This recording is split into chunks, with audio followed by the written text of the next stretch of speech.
Boquitas pintadas. Manuel Puig. 1. Boquitas pintadas de rojo carmesí. Cuarta entrega. Las sombras que a la pista trajo el tango me obligan a evocar a mí también.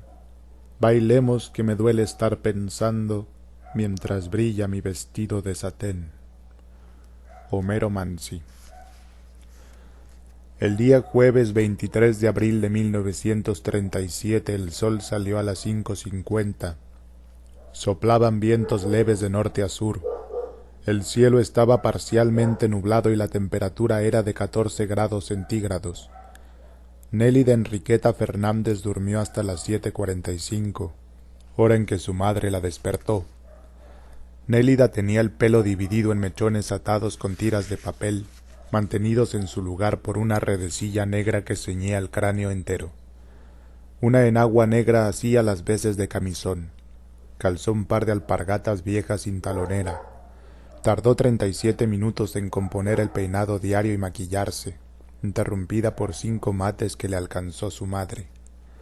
Mientras se peinaba pensó en los entredichos del día anterior con la cajera de la tienda, en la inconveniencia de desayunarse con café con leche acompañado de pan y manteca, en la languidez de estómago que habría de sentir a las 11 de la mañana, en la conveniencia de tener en el bolsillo un paquete de pastillas de menta, en el paso siempre animado y rápido de la caminata a mediodía de vuelta a casa, en los forcejeos consabidos con Juan Carlos la noche anterior junto al portón de su casa, y en la necesidad de quitarle las manchas de barro de sus zapatos blancos con el líquido apropiado.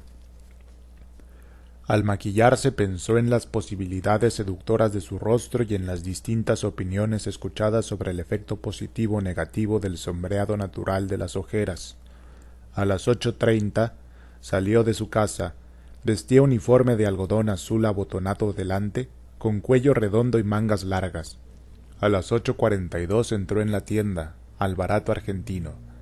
A las 8:45 estaba en su puesto detrás de la mesa de empaquetar, junto a la cajera y su caja registradora. Los demás empleados, 27 en total, también se dispusieron a ordenar sus puestos de trabajo. A las 9 horas se abrieron las puertas al público.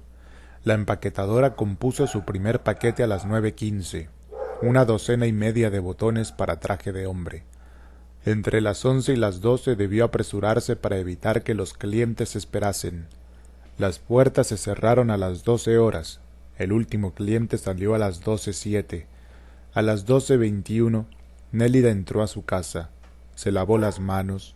Notó que su padre, en el galpón del fondo afilando tijeras de podar, la había visto llegar y había agachado la cabeza sin saludarla.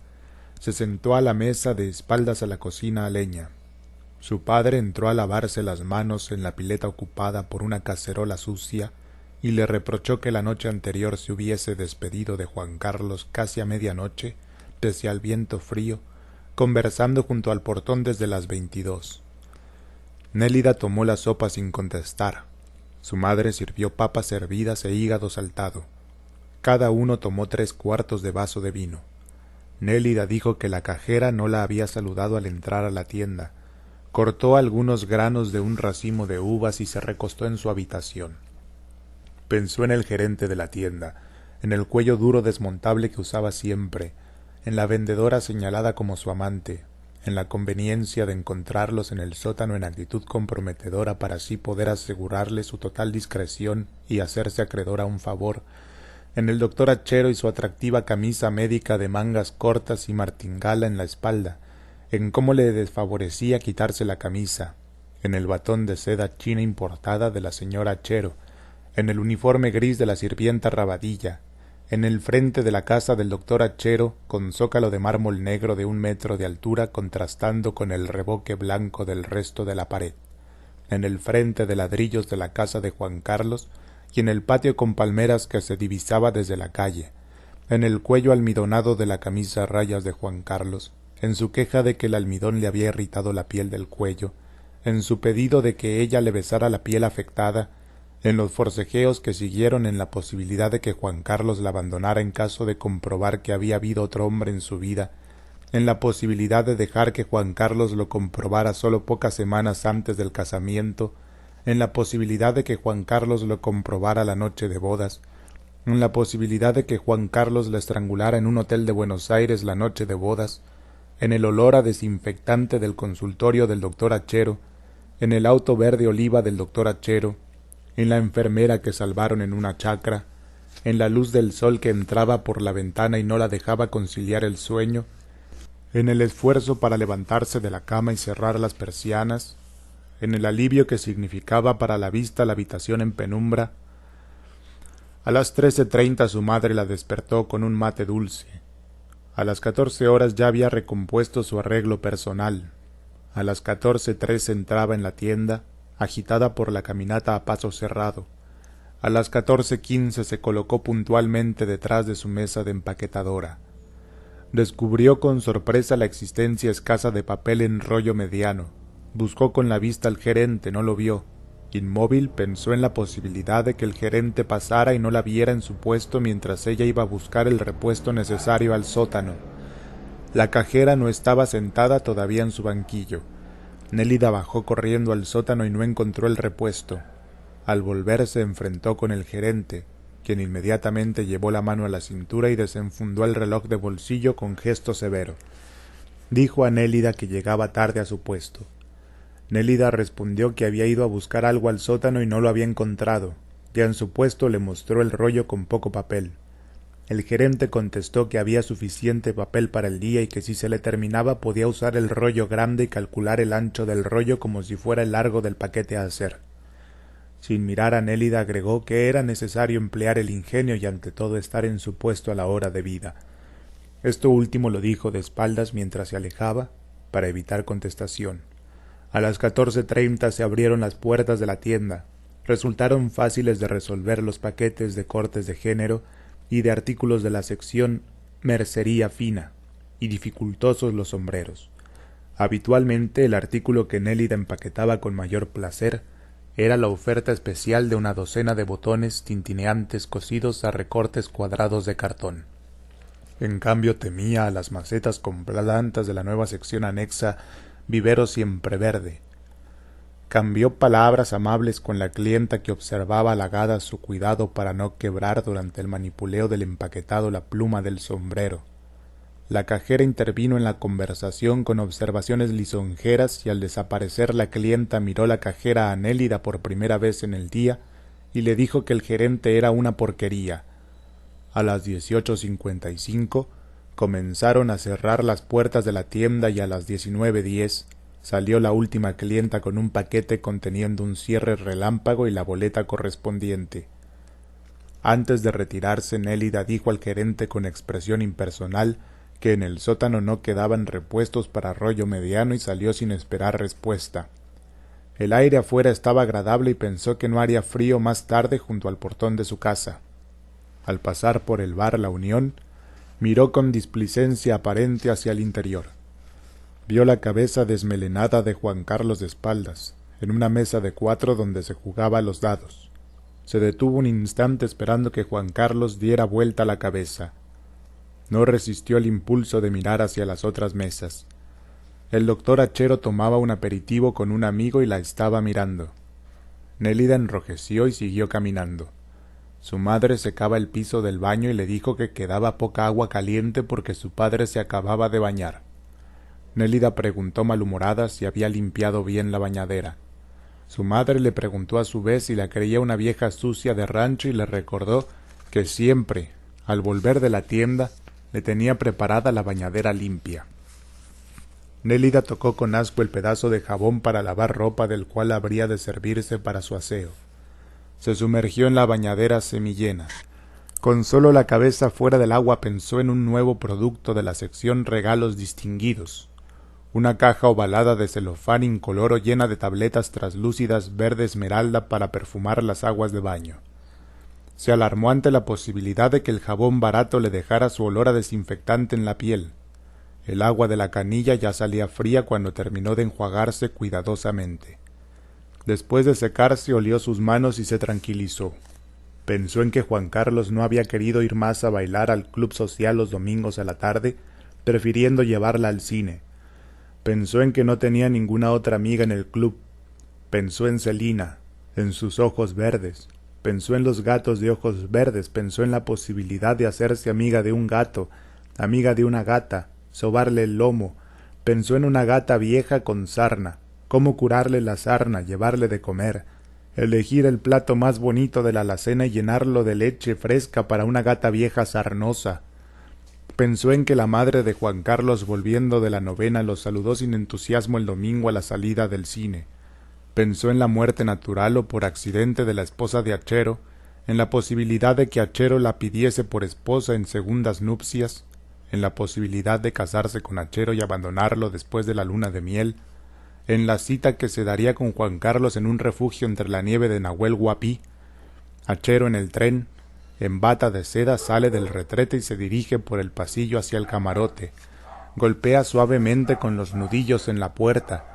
Espera en vano una respuesta, abre la puerta y encuentra una carta diciendo que ella ha bajado en la estación anterior, que no la busque.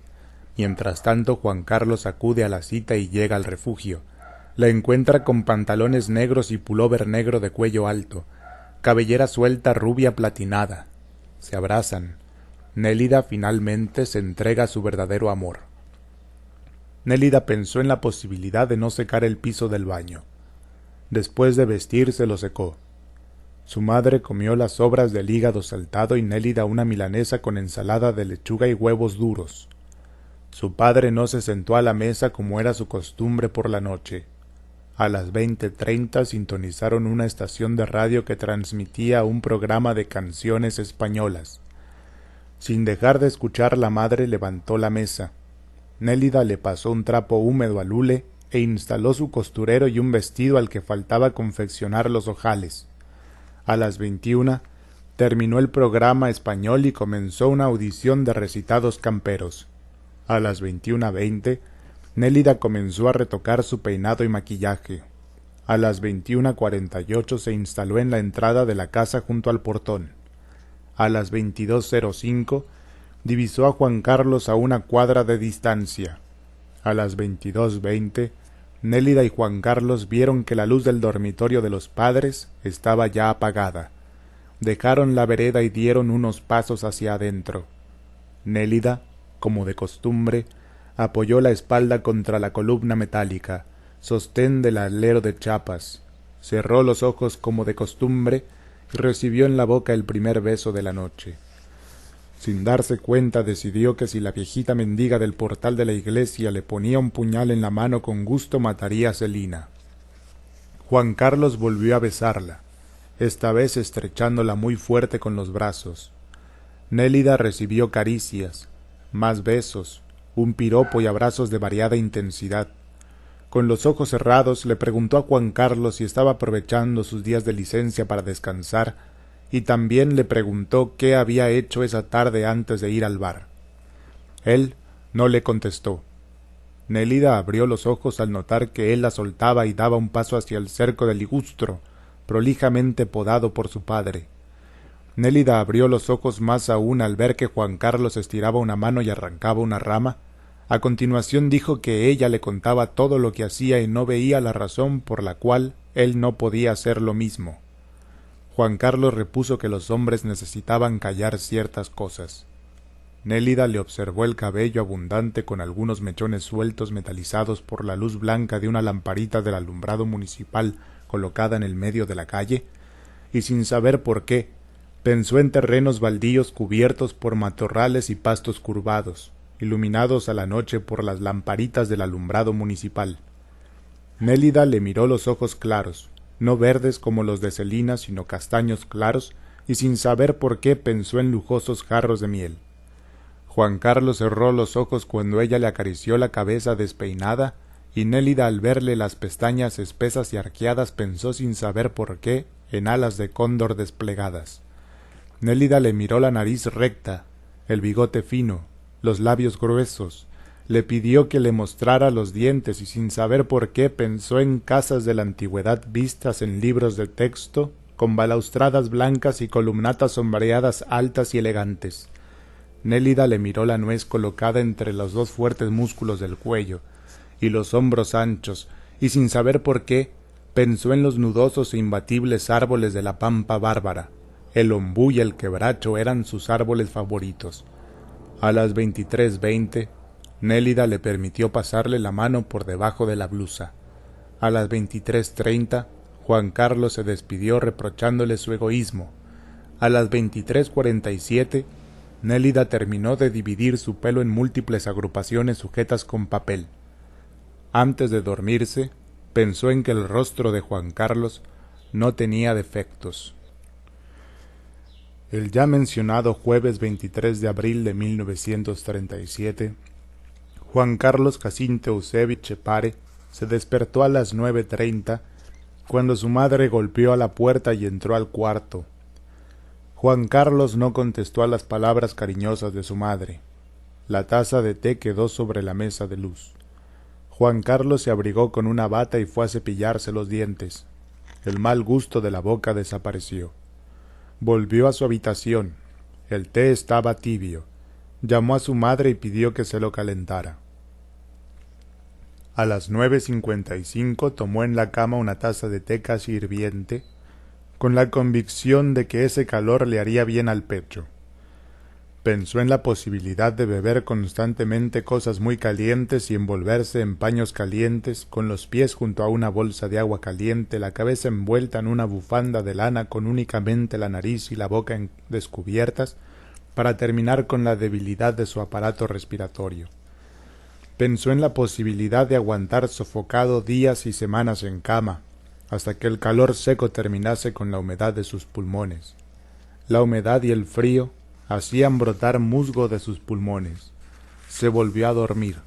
Soñó con ladrillos rojizos, el pozo donde se mezclan los materiales para ladrillos, el pozo ardiente de la cal, los ladrillos crudos blandos, los ladrillos en cocción, los ladrillos endurecidos indestructibles, los ladrillos a la intemperie en la obra en construcción de la comisaría nueva.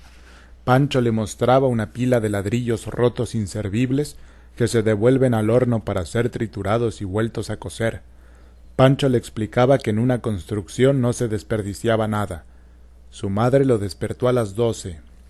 Juan Carlos estaba sudando.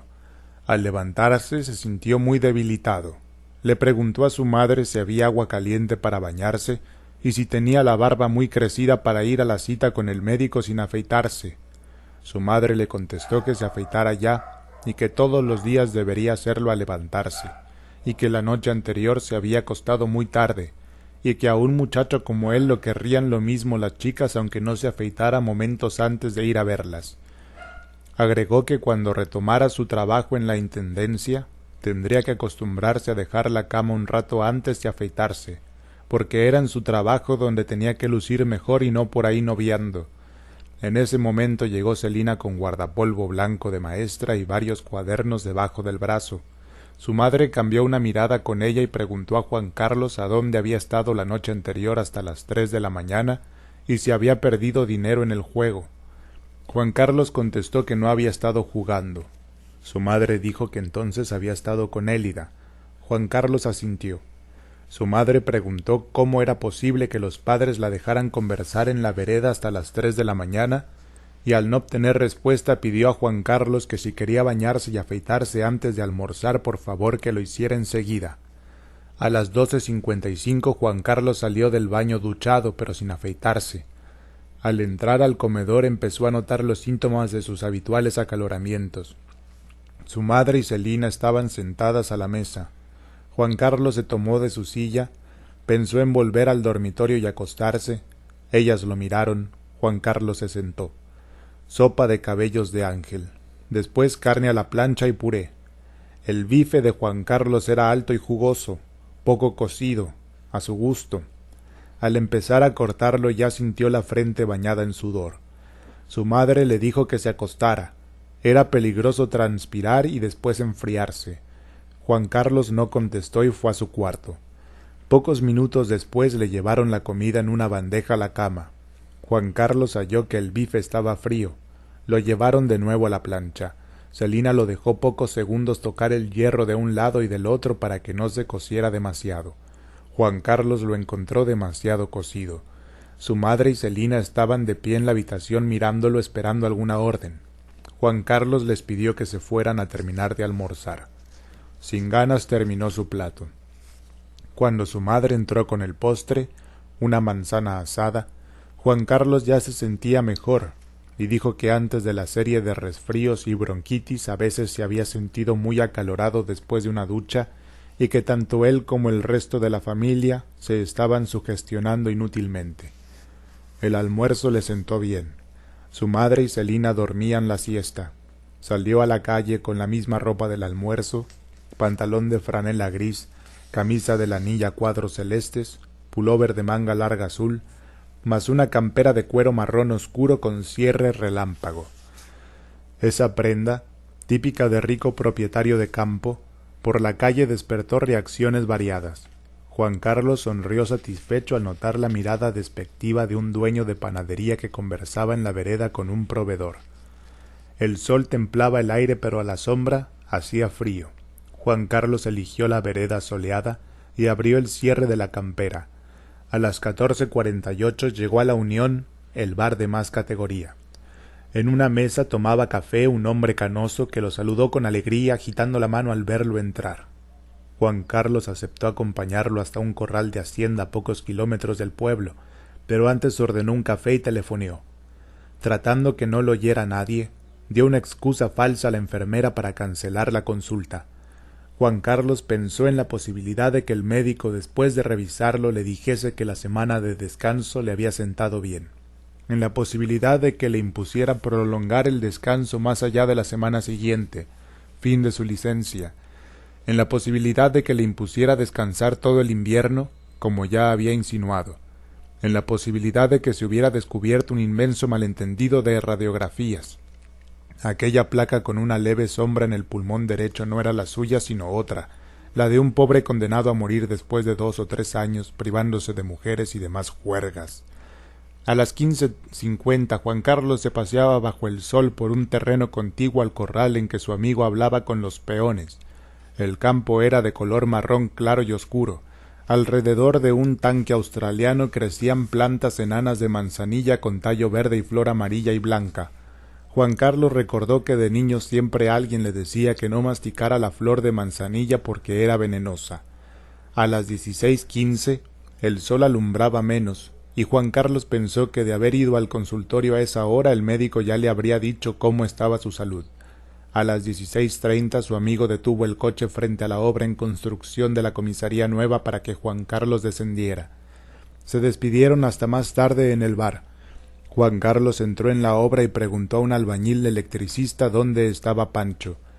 En el futuro patio de la comisaría 3 obreros revocaban las paredes del excusado y duchas para personal subalterno.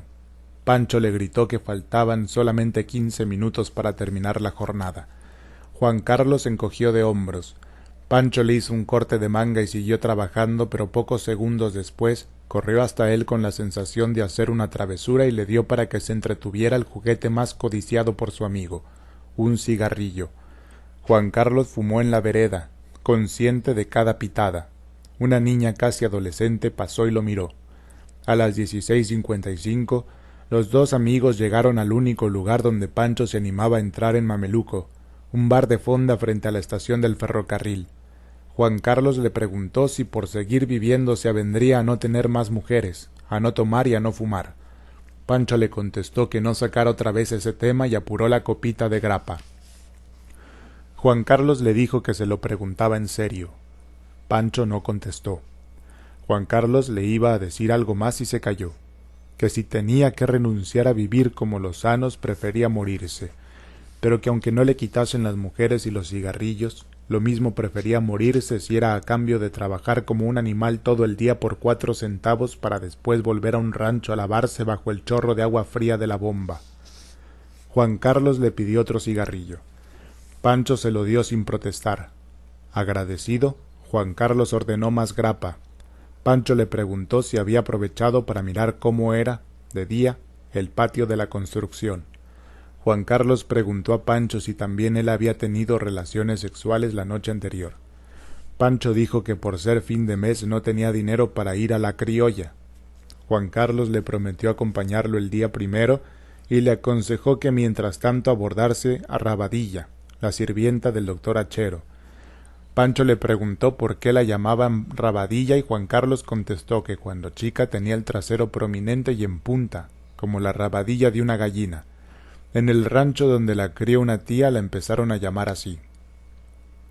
A las 17:40 cerraron la discusión sobre Rabadilla, aconsejando Juan Carlos a Pancho que si no se apresuraba a dar el zarpazo se le adelantaría cualquier otro. A las 18 entró solo al bar La Unión. Notó que ningún parroquiano tosía. En una mesa junto a la ventana estaban el agrónomo Peretti, el comerciante Juárez y el veterinario Roya, respectivamente un cornudo, un infeliz y un amarrete, pensó Juan Carlos. En una mesa vecina había 3 empleados de banco, 3 muertos de hambre, pensó Juan Carlos. En otra mesa, el doctor Achero y el joyero relojero Roig. Un hijo de puta con aliento a perro y una comadreja chupamedias, pensó Juan Carlos. Se dirigió a una mesa del fondo donde se lo esperaba para jugar al póker. Sentados, lo rodeaban 3 hacendados. Un cornudo más, otro cornudo y un borrachín suertudo, pensó Juan Carlos. Estaba muy acalorado, pero al quitarse la campera la sensación pasó.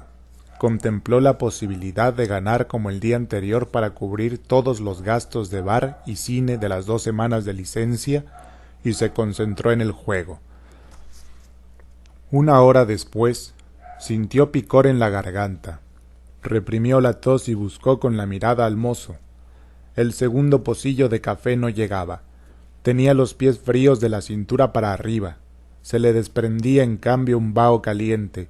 Se desabrochó el botón del cuello. El mozo trajo el café. El picor de la garganta recrudeció. Juan Carlos rápidamente quitó el envoltorio a los terrones de azúcar y sin esperar que se disolvieran apuró el pocillo entero. Con disimulo se tocó la frente, caliente pero todavía seca. Pensó que la culpa de todo la debía tener el portón frío de la casa de Nené. Recién entonces recordó que ella ya habría pasado por la vereda.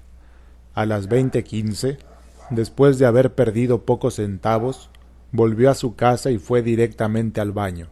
Se afeitó con jabón especial, brocha y un jarro de agua hirviente que su madre le alcanzó.